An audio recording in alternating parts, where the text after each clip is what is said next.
और आइए बढ़ते हैं आगे, बात करते हैं बरेली की। बरेली में 26 सितंबर की हिंसा की साजिश रचने वालों पर प्रशासन की बड़ी कार्रवाई जारी है।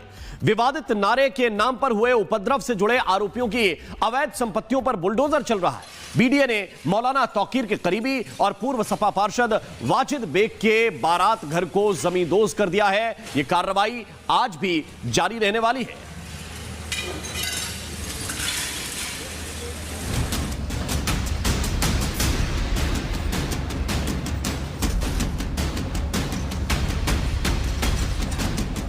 कड़कड़ाती ठंड में बाबा का बुलडोजर गरज रहा है।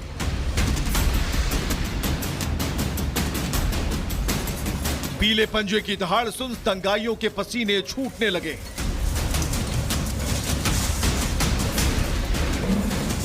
बरेली में अवैध निर्माण और हिंसा की साजिश के खिलाफ प्रशासन ने कड़ा रुख अख्तियार किया हुआ है।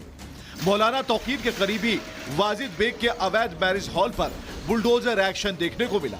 बुलडोजर कार्रवाई वाजिद बेग के उसी बारात घर पर चल रही है और अब आप देखेंगे पोकलेन मशीन यहाँ पर बुलाई गई है। दूसरी तरफ आप जेसीबी देख रहे हैं। तकरीबन 3 मशीनें यहाँ पर काम कर रही हैं। दो तो आप देखेंगे कि दोनों तरफ से जो अतिक्रमण है उसको हटाने का काम किया जा रहा है। लेकिन सबसे महत्वपूर्ण वही जगह जहाँ पर कॉन्स्पिरेसी रची गई। 29 सितंबर को मीटिंग करने के आरोप यहाँ पर है। वाजिद बेग और तौकीर रजा समेत जो दूसरे समर्थक थे वो यहाँ पर पहुंचे और उसके बाद कैसे बरेली में हिंसा की जाए, कैसे योगी और मोदी सरकार पर दबाव बनाया जाए, उसकी प्लानिंग इसी बारात घर से रची गई थी।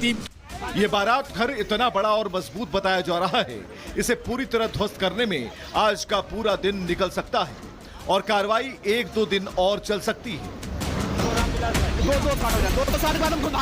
भारी पुलिस फोर्स की मौजूदगी में नगर निगम और प्रशासन की टीम बुलडोजर एक्शन को अंजाम दे रही है। ड्रोन और ग्राउंड लेवल से पूरे इलाके पर कड़ी नजर रखी जा रही है ताकि कानून व्यवस्था में कोई चूक ना हो। आपको बताएं कि वाजिद बेग वही नाम है जिसे 26 सितंबर की बरेली हिंसा से जुड़े सभी 12 मुकदमों में आरोपी बनाया गया है। फिलहाल वाजिद बेग फरार बताया जा रहा है। प्रशासन के मुताबिक वाजिद बेग का यह बारात घर बिना बीडीए से नक्शा पास कराए बनाया गया था। अक्टूबर महीने में ही इसे अवैध घोषित करते हुए सीज किया गया था और जवाब भी मांगा गया था। जवाब संतोषजनक न मिलने के बाद अब इसे ध्वस्त किया जा रहा है। आरोप है कि इसी बारात घर के परिसर में मौलाना तौकीर रजा, वाजिद बेग और उनके साथियों ने हिंसा की प्लानिंग की थी। इतना ही नहीं, हिंसा के बाद भी यहां बैठकों का दौर चला जहां प्रदेश सरकार और केंद्र सरकार पर दबाव बनाने की रणनीति तय की गई।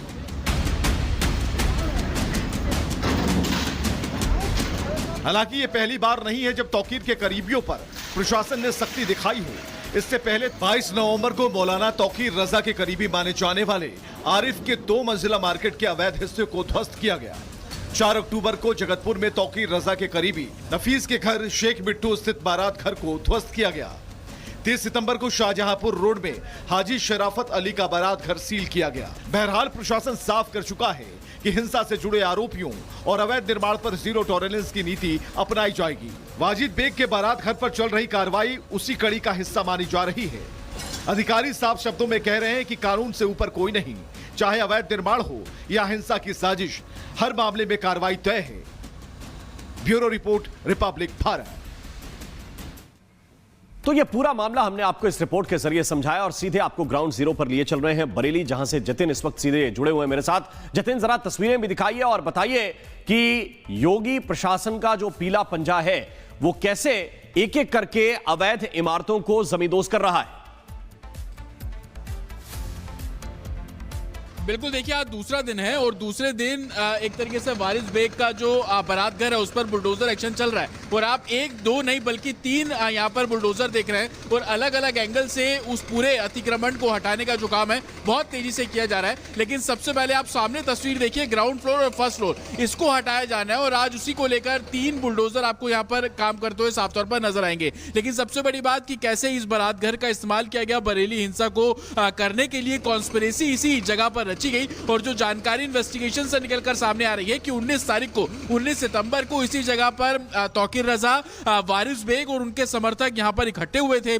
कैसे हिंसा होनी है और कैसे योगी और मोदी सरकार को अस्थिर करना है, किस तरीके से दबाव बना रहे हैं उसको लेकर चर्चाएं हुई। और उसके बाद सभी ने देखा कि 26 तारीख को जो हिंसा हुई बरेली में, आगजनी तोड़फोड़ हुई और वो उसी प्लानिंग का हिस्सा था। और इन्वेस्टिगेशन में जब इस बारात घर का जिक्र सामने आया तब जाकर जो बरेली डेवलपमेंट अथॉरिटी है उससे इस जमीन के बारे में पूछा गया। और ये जमीन आप देखेंगे तकरीबन 600 वर्ग मीटर में ये पूरा बारात घर बनाया गया था और उसी को बिना नक्शा पास कराए जो कंस्ट्रक्शन है वो किया गया। और आप देखेंगे कंस्ट्रक्शन इतना मजबूत है कि आज दूसरा दिन है